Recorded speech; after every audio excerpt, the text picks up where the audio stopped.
بسم اللہ الرحمن الرحیم۔ السلام علیکم۔ یہ قصہ اس شخص کا ہے جسے تاریخی حوالوں کے مطابق تاریخ انسانی کا سب سے طاقتور انسان کہا جاتا ہے۔ ایک ایسا انسان جو تنہا ہزاروں انسانوں کو قتل کر دینے کی صلاحیت کا مالک تھا، لیکن ہزاروں انسانوں کے قابو میں نہ آنے والے اس شخص کی تباہی کا سہرا ایک حسین عورت کے سر جاتا ہے۔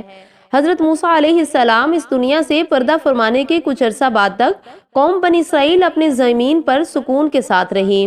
رفتہ رفتہ اس قوم میں سرکشی، بدفعلی اور بت پرستی جیسی باتیں اپنی حدوں کو چھونے لگی۔ حضرت موسیٰ علیہ السلام کے دنیا کے جانے کے بعد بنی اسرائیل نے غل کام شروع کر دیے تو اللہ تعالیٰ نے ایک قوم عمالقہ کو ان پر مسلط کر دیا۔ قوم عمالقہ کے لوگ بنی اسرائیل پر ظلم کرنے لگے۔ وہ ان کے گھر لوٹ لیتے، مارتے اور فصلیں تباہ کر دیتے۔ بنی اسرائیل شدید پریشان تھے۔ ایسے میں ان کے ہاں ایک بچہ پیدا ہوا جس انتہائی طاقتور تھا اور ایک ہی وقت میں ہزاروں لوگوں کو قتل کر دیا کرتا تھا۔ اس نے عمالقہ کے ہزاروں لوگ مار دیے۔ قوم عمالقہ پر اب شدید پریشانی تھی۔ انہوں نے ایک بھیانک سازش رچی اور ایک انتہائی خوبصورت لڑکی کو تلاش کیا اور اسے کہا کہ اگر وہ کسی طرح اس نوجوان سمسن کی طاقت کا راز پتہ کر لے تو وہ اسے 1100 چاندی کے سکے دیں گے۔ اس خوبصورت لڑکی کا نام دلائلہ تھا۔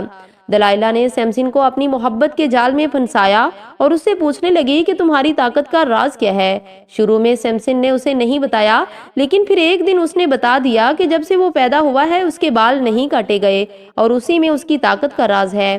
دلائلہ نے اسی وقت عمالقہ کے لوگوں کو مخبری کر دی اور جب سمسن اس کی گود میں سر رکھ کر سو رہا تھا تو اس نے عمالقہ کے ایک شخص کو بلا کر سمسن کے بال کٹوا دیے، جس سے اس کی طاقت ختم ہو گئی اور قوم عمالقہ نے اسے پکڑ لیا۔ سمسن کو دربار میں لا کر ذلیل و خوار کیا گیا اور گالیاں دی گئی۔ سمسن کو دلائلہ کی بے وفائی پر بہت غصہ آیا اور اس نے اللہ تعالیٰ سے دعا کی کہ اس کی طاقت اسے لوٹا دی جائے۔ اللہ کریم نے سمسن کی دعا قبول کر لی اور اسے طاقت واپس مل گئی۔ ممالکہ دربار میں موجود تھی اور سمسن کو دربار کے دو مرکزی ستونوں کے درمیان باندھا گیا تھا۔ سمسن نے پوری قوت سے ان ستونوں کو کھینچا جس سے وہ ستون ٹوٹ گئے اور پورا محل زمین بوس ہو گیا، جس میں قوم عمالقہ کے تمام 3000 لوگ سمسن کے ساتھ مر گئے۔ بے وفائی کرنے والی دلائلہ کو الہامی کتب میں گناہگار عورتوں کی فہرست میں شمار کیا گیا ہے۔ مورخین اسے تاریخ انسانی کا سب سے پہلا خودکش حملہ بھی قرار دیتے ہیں۔ اس کے باوجود آئندہ سالوں تک بنی اسرائیل قوم عمالقہ زیر تسلط رہی، یہاں تک کہ اللہ تعالیٰ نے اسے عمالقہ کے پنجے سے چھڑانے کی خاطر حضرت داؤد علیہ السلام کو منتخب کیا، جنہوں نے اپنی غلیل کے ذریعے عمالقہ کے سب سے طاقتور انسان جالوت کو مار گرایا اور آخرکار بنی اسرائیل کو قوم عمالقہ پر فتح نصیب ہوئی۔